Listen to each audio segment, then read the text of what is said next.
देखो विश्वकर्मा भगवान के भजन बोलो, विश्वकर्मा भगवान की जय।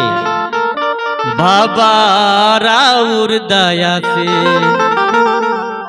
बाबा राउर दया से उड़त जहाज बा, बाबा राउर दया से उड़त जहाज बा, बाबा राउर दया से, बाबा राउर दया से उड़त जहाज बा, बाबा राउर दया से उड़त जहाज बा। रौरे कृपा से आटा चकी, रौरे कृपा से चकिया सत्य अनाज बा, बाबा रौर दया से उड़त जहाज बा, बाबा रौर दया से।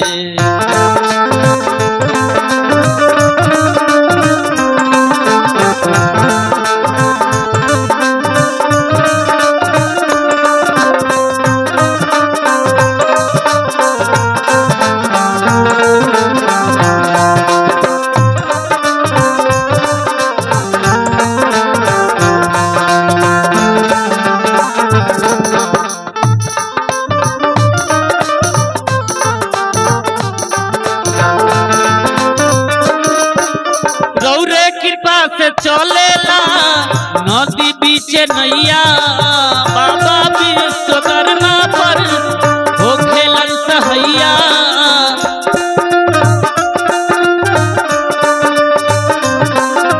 रौरे कृपा से चलेला नदी बीचे नैया, बाबा विश्वकर्मा सब पर हो खेले सहैया।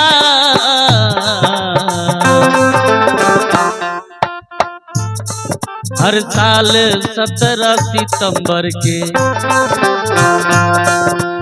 हर साल 17 सितंबर के पूजत समाज बा, बाबा विश्वकर्मा के जग में महान बा, बाबा विश्वकर्मा के, बाबा विश्वकर्मा के पूजत समाज बा, बाबा विश्वकर्मा के पूजत समाज बा।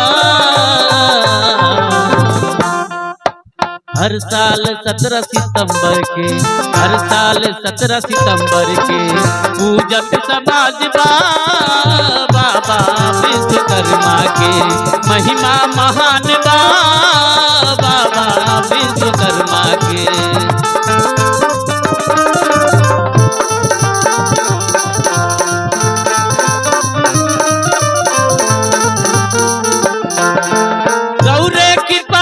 चलेला दुनिया मेरे लगरिया,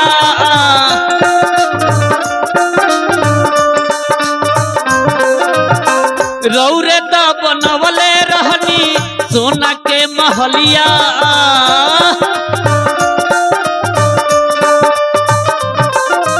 रौरे कृपा से चलेला दुनिया मेरे लगरिया, रौरे दा बनवले रहनी सोना के महलिया।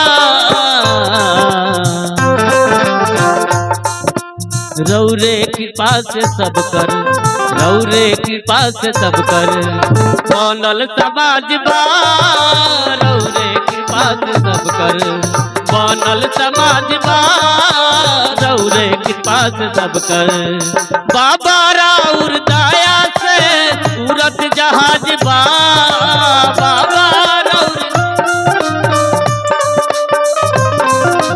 बाबा राउर दया से उड़त जहाज बा।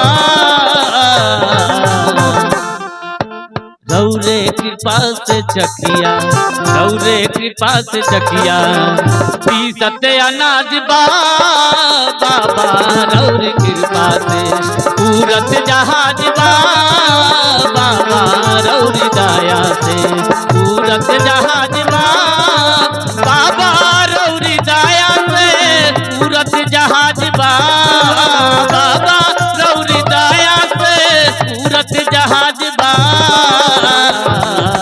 रौरे कृपा से चकिया, रौरे कृपा से चकिया पीसत अनाज बा, बाबा रौर रौरी दया से पूजत समाज बा बाबा रौरी कृपा से पूजत समाज बा बाबा रौरी दया